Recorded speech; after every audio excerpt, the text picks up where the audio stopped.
Good morning, it's Friday and I have been on a fortnight's break from We Love Betting duty. One thanks to an overload of personal life, I guess, and the second week down to the FA Cup interlude. I generally find the second is the more dangerous to get involved in, so I tend to steer clear of the FA Cup, but Premier League back on at the weekend, and with it, me, Nick Watts, here for We Love Betting with another 3 picks. Did my research last night, and these are the 3 that I've come up with. First of all, we're going to Saturday, and we've got Man City here at home to Stoke. Some pretty crazy prices flying around. 18 to 1, I think, was the biggest price sort of for Stoke, and that usually makes me have a look at the handicaps and see if you can back these kind of underdogs at a big price or a significant price at around sort of +3 goals. Usually seems to take someone being in the 20s to 1 to make that value. Stoke only 1 to 2 here, +3. Of course, there's very few ways to be with City in these sort of games, and for a very clear reason. Nobody is going to be putting money on Stoke, even at 18 to 1. I don't think many people will be bold enough. Why? Because you look at their record away from home, where they've won 1, drawn 3 and lost 9. They've scored just 10 goals and conceded 27. They failed to score at the likes of Fulham, Sunderland, Palace and Hull. In fact, that tally of 27 conceded is bettered, if that's the right term, only by Norwich and Fulham, who've conceded more goals on their travels. And this is against a Man City side who we know have got lots of goals in them. Okay, they haven't been firing of late quite so much, but they are due to thrash someone. I don't really like that term, I have to say, and I'm actually hoping they don't thrash Stoke here this weekend, because I'm going for City to nil at 20 to 21. Shades of odds on, but it's the only price I can find for a way to be with City, and they've got a pretty decent record for beating these sort of sides to nil.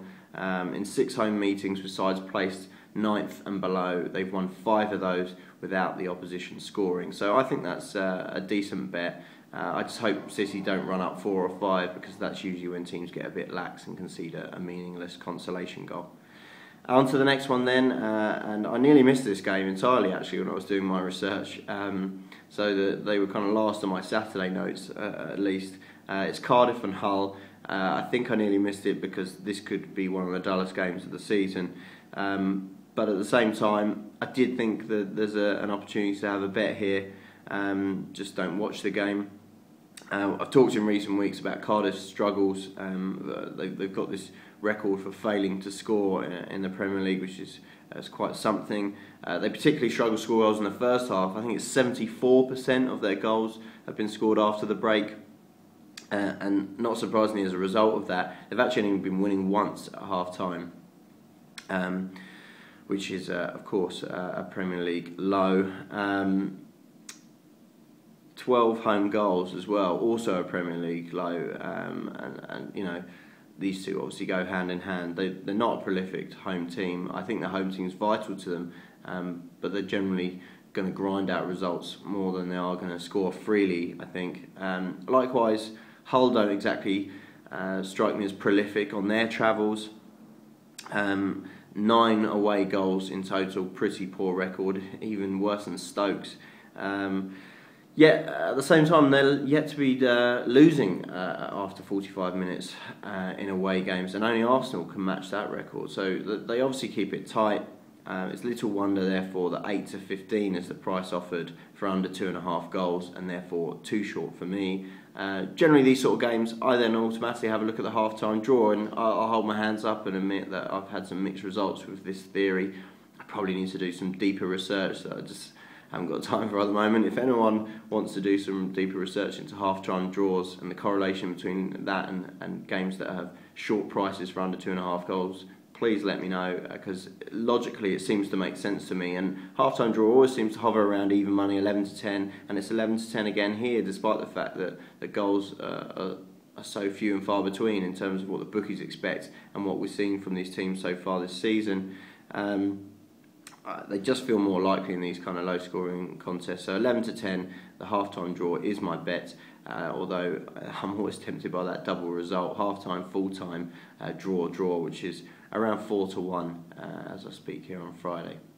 Final one then is for Sunday, and this was a bit of a toss-up here between the Saturday lunchtime kickoff and this game between Newcastle and Villa. Both of them were going to be overs bets. This was the bigger price. Newcastle Villa over 2.5 goals is 21-20, which I was really surprised at, I have to say, because when I looked at the fixture, my first instinct was that there would be goals in it. Now, obviously, Newcastle have been on a bit of a scoring drought of late. They've gone 4 games without a goal. But if you remember, the first of those 4 was against Norwich when they absolutely dominated. How they didn't score, I have no idea. And those last 3, they've been without Loic Remy, their top goal scorer with 11 goals. And he returns today, and I think that's massive for Newcastle. That's going to give them the boost they need. They lost Yohan Cabaye. He's obviously had a big influence, but Remy equally so. And I think he can get them back on track here, certainly in terms of scoring goals. Typically Newcastle do pay out overs more often than unders. 62% of their games so far this season have kept up that record, although admittedly only 54% at St James's Park, so less of a skew there, but nonetheless still significant that we're looking at 54% of games and we've got an odds against price. They've conceded 10, of course, in their last 3, and although there's a chance Colaccini will be back this weekend, you still have a few fears about their defence too, which is great for overs.